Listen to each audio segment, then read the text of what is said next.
E aí, hoje a gente vai desvendar uma das maiores, se não a maior, lenda do mundo da guitarra. É uma história que, olha, praticamente todo músico já ouviu falar, mas que esconde uma verdade bem diferente. Então se prepara, porque agora a gente vai separar o que é mito do que é realidade.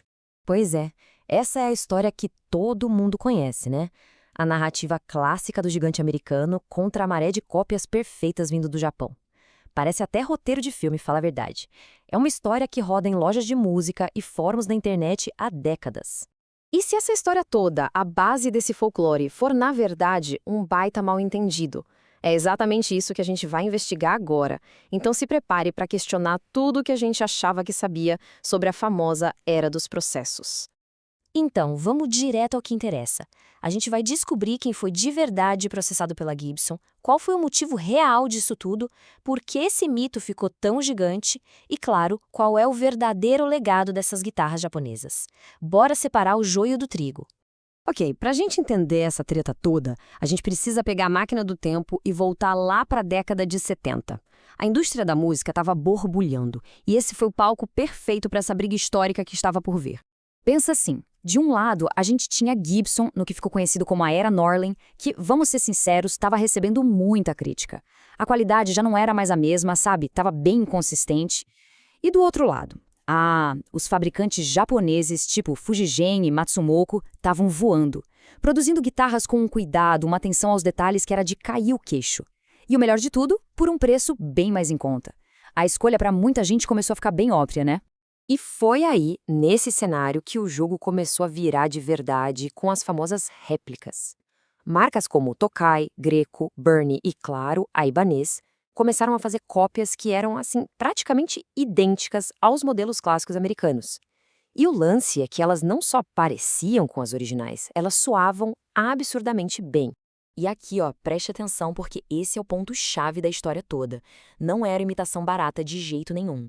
A gente está falando de qualidade de construção, de acabamentos, de materiais usados, tudo de primeira linha. Chegou num ponto que muito músico da época batia o pé e dizia, cara, essa minha Greco aqui, ou essa Tokai, é melhor que a Gibson que está saindo da fábrica hoje em dia. Beleza, agora a gente chega no coração do assunto.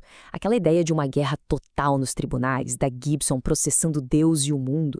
Pois é bem aqui que o mito e a realidade começam a ir para lados bem opostos.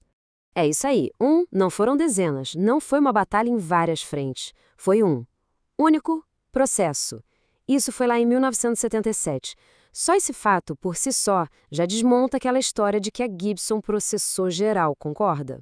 E o alvo, olha que curioso, era super específico. A Gibson não foi atrás da Ibanez lá no Japão, não. O processo foi contra a distribuidora deles nos Estados Unidos, a Elder/Hoshino. Ou seja, não foi uma coisa global, foi uma ação local, bem cirúrgica mesmo. E agora vem a grande virada nessa história.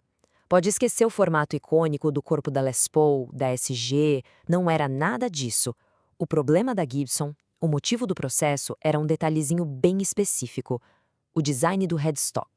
Olha ele aí, o culpado de tudo. Esse design de livro aberto, o famoso Open Book, era uma marca registrada da Gibson, e a Ibanez estava copiando na cara dura. Então o processo todo foi por violação de marca registrada por causa desse desenho. Não foi uma guerra contra as cópias de guitarra no geral. Certo, então fica a pergunta, se o processo foi tão específico, tão focado, como é que isso virou essa lenda gigantesca da tal Era Lausult? Bom, a resposta está na reação em cadeia do mercado e, claro, no bom e velho, quem conta um conto, aumenta um ponto.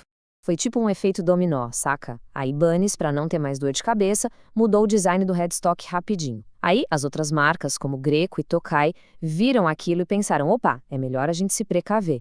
E aí mudaram os seus designs também por pura precaução. O tempo foi passando e os colecionadores e as revistas começaram a chamar todas essas guitarras, as de antes da mudança, de Lawsuit. E pronto, a lenda começou a crescer e a história foi sendo aumentada.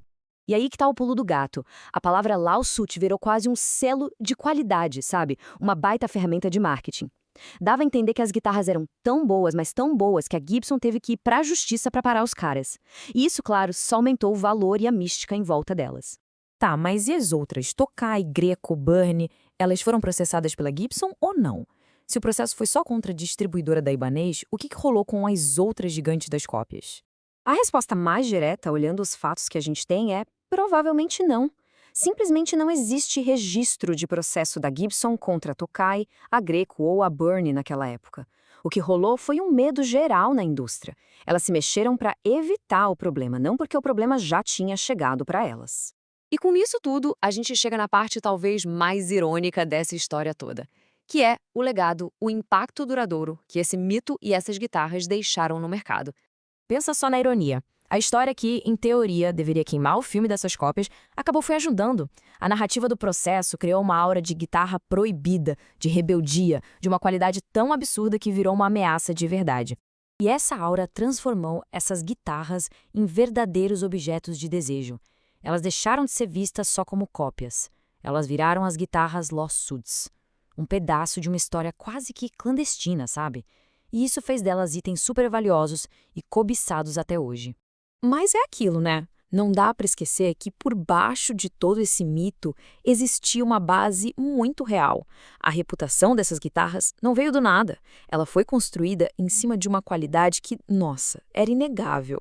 Era fruto da consistência da produção japonesa, do capricho na hora de construir o instrumento e de um controle de qualidade super rigoroso que era um baita diferencial na época. Então, para a gente fechar essa conta, vamos botar lado a lado o que a lenda conta e o que os fatos realmente mostram. O resumo da ópera é bem claro.